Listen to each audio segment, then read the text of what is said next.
Jornalista da Globo News revela ao vivo o maior medo do Supremo Tribunal Federal, dizendo que eles estão ressabiados. O Supremo Tribunal Federal barrou o acesso aos autos de denúncias de assédio moral e sexual envolvendo servidores do Supremo Tribunal Federal. Sim. Sejam bem-vindos, o meu nome é Bruno. Deixe o seu like e inscreva-se no canal.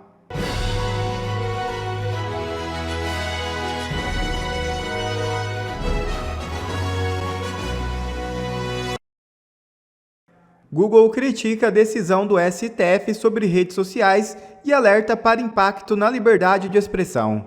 É isso mesmo.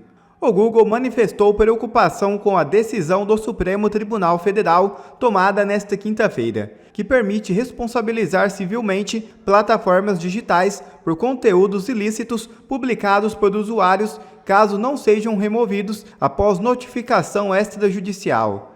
A medida, aprovada por 8 votos a 3, altera a interpretação do artigo 19 do Marco Civil da Internet. Segundo nota divulgada pela empresa, há riscos de que a mudança impacte a liberdade de expressão e a economia digital. O Google afirmou que vem acompanhando o tema e avaliando os efeitos práticos da aplicação de responsabilidades previstas também no artigo 21 do Marco Civil, que trata de danos gerados por terceiros. Abre aspas. Estamos analisando a tese aprovada, em especial a ampliação dos casos de remoção mediante notificação e os impactos em nossos produtos. Continuamos abertos ao diálogo. Fecha aspas, afirmou a empresa.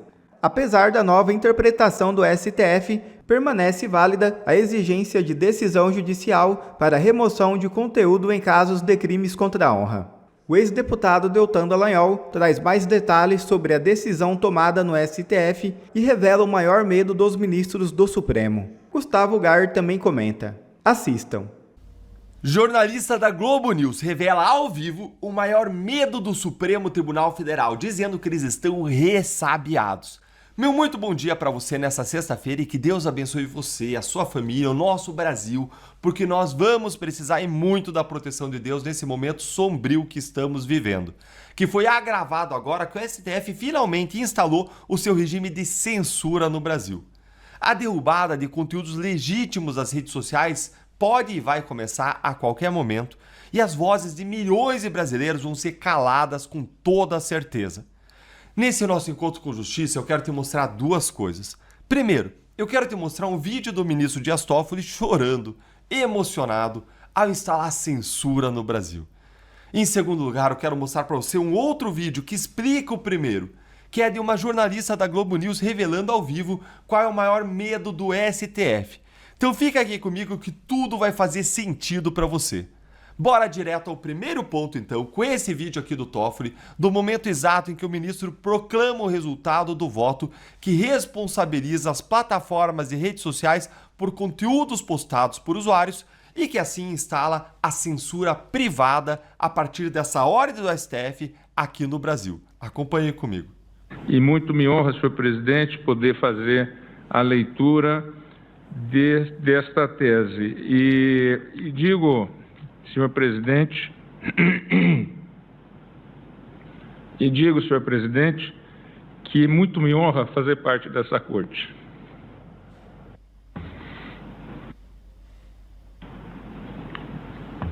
Só para fazer um registro, enquanto o ministro Toffoli toma um gole d'água, a meu crédito eu digitei pessoalmente cada uma das teses aqui, ouvindo um por um e construindo todos os consensos possíveis. E com a boa vontade de as pessoas que foram abrindo mão das posições mais radicais. E com os 10 dedos digitados ali rapidamente. Obrigado, senhor presidente. Me deu a oportunidade de resgatar o fôlego, mas é porque é de coração que eu falo isso. Gente, que coisa mais absurda. Até meu celular começou a reclamar aqui, porque ele tá tratando como se fosse um momento de um grande avanço no país, emocionado, algo que é um imenso retrocesso, como foi retratado em votos do próprio Supremo Tribunal Federal que disseram vai ser instalada a censura privada no Brasil, o conteúdo vai ser derrubado. Tem estudos da Universidade Vanderbilt dos Estados Unidos que mostram que onde foi instalado isso que eles decidiram aqui, Redes sociais passaram a tirar em massa conteúdos e analisar esses conteúdos, 89% até 98% eram legítimos. Então, Toffoli, nós sabemos que é do seu coração. Afinal, você é o homem que criou o inquérito das fake news, não é? Você foi o responsável por criar o maior monstro jurídico-político da história do Brasil, que foi usado para mandar parar as investigações que existiam contra os ministros e as suas famílias. Um inquérito para proteger você e seus colegas. Você é responsável por dar poderes ditatoriais a um homem como Alexandre de Moraes, que já provou não ter a responsabilidade e o equilíbrio necessários para empunhar a caneta e vestir a toga. Um homem que abusou dos seus poderes nas oportunidades que teve. Você foi responsável ainda, Toffoli, por destruir a maior operação de combate à corrupção da história do Brasil. E pode ser o responsável agora por enterrar o escândalo do INSS, que estranhamente foi parar aí nas suas mãos. Nada mais natural que fosse você a proclamar o resultado desse julgamento diabólico que vai sufocar as nossas vozes. Lágrimas de crocodilo. E não é a primeira vez que faz isso, que dissimula o mal que está causando com uma emoção. Deem uma olhadinha aqui nisso aqui, ó. Ali, ó. Olha aqui, ó. Toffoli diz que anulou atos da Lava Jato com muita tristeza. Só pode ser deboche. Olha, se você que está aqui comigo também ficou indignado, enojado aí com essas lágrimas de crocodilo do Dias Toffoli, senta o dedo no like com força para mais gente sentir essa indignação, se indignar, para nossa indignação se espalhar, e vem aqui comigo para o segundo ponto, que eu vou mostrar para você por que o Toffoli e os outros ministros se emocionaram tanto, de verdade, com a instalação da censura no Brasil. Dá uma olhadinha aqui nesse comentário da Natuza Neri, nesse vídeo aqui na Globo News. Acompanhe comigo. Então, dentro da caixa de ferramenta, tem as ferramentas que vêm da Câmara e dentro da caixa de ferramenta do Senado também tem outras ferramentas, que segundo a nossa Mariângela Mu, que mediu a temperatura do Supremo, como ela sempre faz toda semana antes da Central, o Supremo está bem ressabiado com essa potencial avalanche a partir de 2026. No sentido de impeachar ministros do Supremo, e o Flávio Dino entrou na roda. Antes só se falava de impeachment, o bolsonarismo fala muito de impeachment do Alexandre, e o Centrão começou a falar de impeachment de Flávio Dino. Mas, além disso, ainda tem a possibilidade de se mudar a sistemática do Supremo. Ou você alterando a idade para aposentadoria, o que faria com que os ministros que jogam para um lado ou que pensam de uma forma saiam, e o próximo presidente da República, se fosse de direita, por exemplo, indicasse novos, e aí você muda a correlação de força, ou pior ainda, aumentar a composição do Supremo. Ao invés de 11 ministros, o próximo presidente da República indicar mais ministros, para poder mudar, assim, a correlação de força também. Posso fazer algo que o Hugo Chávez fez. Conseguiu ligar as duas coisas aí, gente? Tá aí, ó. Para derrotar o bolsonarismo, não bastava só condenar o Bolsonaro e os seus aliados naquela farsa jurídica da ação do golpe, não.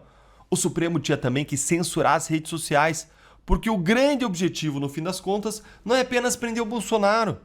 O grande objetivo é salvar a própria pele. Assim como foi no inquérito das fake news, usado para salvar a pele dos ministros contra os quais existiam investigações, inclusive contra suas famílias. Então, assim como foi no inquérito das fake news, assim é agora. O grande objetivo é evitar que o maior medo dos ministros, um processo de impeachment, possa acontecer a partir de 2027, se a direita conseguir a maioria no Senado. E tem jeito melhor de impedir isso do que cortar a arma mais poderosa que a direita tem, que são as redes sociais? Tem jeito melhor de inibir a direita de conseguir o seu objetivo de alcançar uma maioria no Senado do que derrubar a nossa voz nas redes sociais? Justamente o único campo em que a direita domina, que nada de braçada. Porque lembre, a esquerda tem todo o resto, gente. A esquerda tem a mídia, tem a cultura, tem os artistas, as universidades, a academia. Tá tudo dominado pela esquerda. Existe aí uma hegemonia da esquerda para Gramsci nenhum botar defeito aqui no Brasil. A única coisa que a direita tinha eram as redes sociais. Isso acabou de ser tirado de nós com uma canetada suprema, porque eles morrem de medo de sofrerem um processo de impeachment. Porque cada um ali sabe o que fez no verão passado, sabe dos abusos em série do Supremo. E aí eu te pergunto, você vai deixar isso acontecer? Agora é oficial. A censura no Brasil está institucionalizada graças à nossa rejeitada Suprema Corte. Uma Suprema Corte que é aprovada apenas por 16% da população acaba de instaurar um regime de censura no Brasil, que é um país democrático, tão draconiano que não existe nem em ditaduras. Em nenhum país que se diz democrático existe uma lei como essa que o STF acabou de inventar, derrubando uma lei que foi criada pelo Congresso, que é o Marco da Internet, o Marco Civil da Internet, em 2014. 11 anos depois, eles pegam um artigo e falam, olha, esse artigo aqui é inconstitucional. Então, qualquer pessoa que falar qualquer coisa que a gente não goste, as redes sociais serão obrigadas a derrubar o perfil dessa pessoa, a censurar essa pessoa, senão nós vamos multar as redes sociais. Cara, é surreal o que a gente está vivendo, mas vamos lá. Aqui está a decisão do ministro, ele falando um pouco sobre essa decisão maravilhosa que ele teve, que o Congresso, que o STF fez para salvar a democracia. Para deixar claro, o tribunal não está legislando, o tribunal está decidindo 2 casos concretos que se puseram perante ele e estamos definindo critérios que vão prevalecer até o momento que o Poder Legislativo, se e quando entender por bem, vier a prover acerca dessa matéria. O Poder Legislativo já fez isso em 2014, criou o Marco Civil da Internet, que inclusive foi um marco para o mundo inteiro e copiado, e o STF decidiu derrubar o artigo 19 porque eles não querem que ninguém critique a esquerda ou até mesmo as decisões do STF. Aqui mais um pouco do nosso excelentíssimo ministro. Por maioria, com o reajuste do voto do ministro relator Dias Toffoli, o tribunal considerou que o artigo 19 é parcialmente inconstitucional. Ele não é inconstitucional no que ele diz, ao prever a remoção por ordem judicial. Ele é inconstitucional no que ele não diz. Você ouviu direito? O artigo votado pelo Congresso é inconstitucional pelo que ele não fala. Então, não falar algo agora ficou inconstitucional. Porque não prevê exceções mais amplas como as que estão, para além das que estão no artigo 21. Portanto, como, por exemplo, você falar algo antidemocrático. E o que é antidemocrático? É criticar o STF. E, de novo, nós estamos estabelecendo as regras que nortearam a decisão desses casos que vamos julgar, e aliás já julgamos, e que devem nortear os demais casos pelo país afora, até que o Poder Legislativo, se e quando entender por bem, venha a disciplinar essa matéria. De novo, nós vamos ter que fazer isso de novo. E quando fizermos, o que nos garante que eles não vão lá numa canetada e anulem a decisão que a gente criar? Agora, vamos lá. Aqui, a Globo, o jornalista da Globo explicando a decisão. Entender quando que começa a responsabilização de uma rede social diante de um conteúdo postado por terceiros. E aí a gente está falando que essa decisão do Supremo, inclusive a sessão está ali no finalzinho, os ministros neste momento falando ali um pouquinho sobre o processo de construção dessa tese, até porque, Júlia, não foi fácil, viu? Olha, a tese ela foi construída hoje durante um almoço entre todos os ministros do Supremo ao longo de mais de 4 horas. Você está entendendo? Em um almoço dos ministros do Supremo, eles decidiram como que o Brasil vai ser censurado e como que vai se acabar com a praça pública do debate político, que é as redes sociais. Eles discutindo de que forma iriam se posicionar e chegaram a essa posição majoritária. Então, os ministros entendendo que era, sim, uma questão complexa. Mas vamos lá, como é que, então, vai ficar na prática? Primeiro que, sim, há a possibilidade da rede social, e não só a rede social, mas também outras plataformas digitais, serem responsabilizadas civilmente por conta desses conteúdos. Ali, por meio dessa decisão de que conteúdos, né, tem que ter um certo monitoramento das redes sociais, por exemplo, com discurso de ódio. O que é discurso de ódio? Tá, essa é a grande questão. Tá? Você imagina, se você defende a Bíblia, se você pede por transparência nas eleições, se você critica decisões do STF, tudo isso é discurso de ódio, tá? Discursos ali, né, contra o Estado Democrático de Direito, e esse conteúdo pode ser removido até mesmo sem a notificação de ninguém, a plataforma assumindo ali, de certa forma, um monitoramento. E se a plataforma não derrubar tudo que possa vir a ser considerado discurso de ódio, a plataforma será culpada, ela será multada. Você está entendendo como é que funciona? A respeito disso, então essa é uma primeira responsabilização, né? Um outro ponto que também foi colocado pelo Supremo é de que a partir de uma notificação extrajudicial, ou seja, da própria pessoa que usa esse serviço, colocando ali algum conteúdo ofensivo ou mesmo alguma denúncia muito grave, algum conteúdo falso, por exemplo, aí a plataforma pode analisar e decidir se retira ou não esse conteúdo e se caso essa mensagem, por exemplo, ela for ali alvo de um processo judicial e se constatar na justiça de que sim, era um conteúdo falso e que a plataforma não agiu, também há a possibilidade dessa responsabilidade civil. Agora, como é que vai valer o 19? Vai valer para casos, por exemplo, e essa já era uma discussão interna entre os ministros, quando a gente fala de crimes contra a honra. Nesse caso, os ministros estão entendendo que sim, tem que ter uma decisão judicial, ou seja, a pessoa tem que recorrer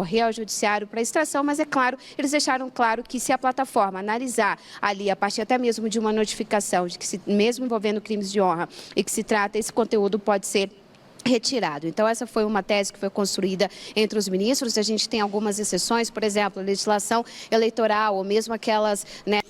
Bom, pessoal, é isso, tá? Dê adeus à liberdade de expressão. É uma questão de dias agora, as redes sociais serão obrigadas a deletar todo e qualquer discurso que possa vir a ser considerado polêmico, antidemocrático, discurso de ódio, fake news. Só que é aquilo que eu falo. O que é fake news? É a verdade que eles não gostam. O que é discurso de ódio? É quando você critica suas decisões ou suas visões políticas. Se você ler um trecho da Bíblia, você pode ser derrubado das redes sociais agora. E nenhum país democrático do mundo existe algo sequer parecido com isso.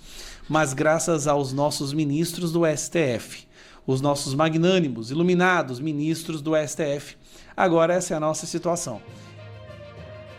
E ainda, STF esconde denúncias gravíssimas na corte. Jorge Serrão explica e André Marcília comenta. Veja o vídeo.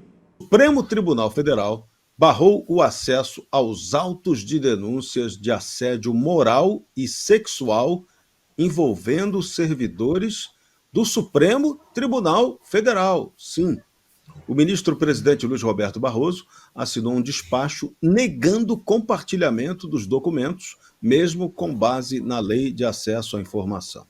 Essa lei não vale para o Supremo Tribunal Federal. A decisão contraria entendimentos da Controladoria Geral da União, que determinam que processos disciplinares concluídos devem ser públicos. O artigo 37 da Constituição também diz que todos os atos da administração pública também têm que obedecer a vários princípios, e um deles é o da publicidade. Nos últimos 5 anos, o Supremo Tribunal Federal admitiu ter recebido 35 denúncias, sendo 15 delas já encerradas. O ministro Barroso justifica que a liberação poderia permitir a identificação das vítimas devido ao quadro funcional reduzido. Enquanto Itamaraty atendeu ao pedido semelhante com trechos sigilosos, o Supremo Tribunal Federal optou por não liberar nenhuma parte. André Marcília, essa falta de transparência, ela chama atenção por um dado que é terrível, né? Não vai aparecer aí a vítima, mas também acaba protegendo, no fim das contas, quem cometeu a barbaridade.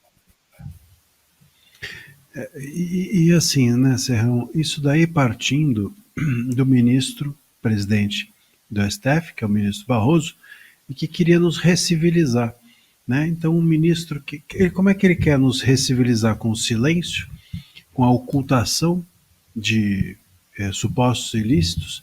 Ele quer nos recivilizar assim? Eu acho que ele precisa recivilizar a si próprio, precisa recivilizar o seu tribunal, precisa repaginar a capacidade deles entenderem a Constituição, porque a Constituição é clara ao dizer que um dos princípios básicos da gestão pública é a transparência e a publicidade. Publicidade porque as coisas que acontecem dentro do STF interessam a todos nós. Todos nós. Já está errado, aliás, vamos dizer aqui, o que aconteceu hoje em relação às redes sociais. Você não decide um julgamento desse em almoço ou na sala da presidência, Barroso. Você decide isso na minha frente, na nossa frente, na frente do povo, em público. A gente não vai para um quartinho escuro, decide a tese e depois volta aqui para contar para a gente, como se a gente simplesmente merecesse receber o que vocês decidiram. Não é só a conclusão de vocês que nos interessa. Todo ato judicial é público. Artigo 93 da Constituição está lá. Ato secreto existe em ditadura. Ato secreto existia nos processos de Moscou. Lá na Coreia do Norte é que é secreto. Na Venezuela, em Cuba. Então as coisas têm de ser expostas. A gente tem direito de saber se vocês vão ou não vão em evento, quem que paga o evento, quem que é a empresa do evento, tudo isso colocado sob sigilo. Agora a questão do assédio sexual, tudo colocado em sigilo para que a gente não descubra, não. Mas é para proteger as pessoas, proteger uma ova. Aí sim, uma ova, né? Ódia não existe, mas uma ova, aí é no feminino. Uma ova. E por que uma ova? Porque não é a desculpa que sempre é usada. Eles utilizaram outro dia, Serrão, meus caros, utilizaram a LGPD para ocultar do povo não sei quantos milhões, era um número absurdo de atos públicos, e a LGPD, não, estou protegendo aqui os dados pessoais. Uma ova, mentira! Pelo amor de Deus, a gente não é burro, ou não todos nós, né? Então, assim, é um absurdo isso partir de quem devia zelar pela lei, violar a lei, violar a Constituição, de quem devia zelar por ela e guardá-la. E ainda vem dizer que quer recivilizar a gente. Ah, faça-me o favor.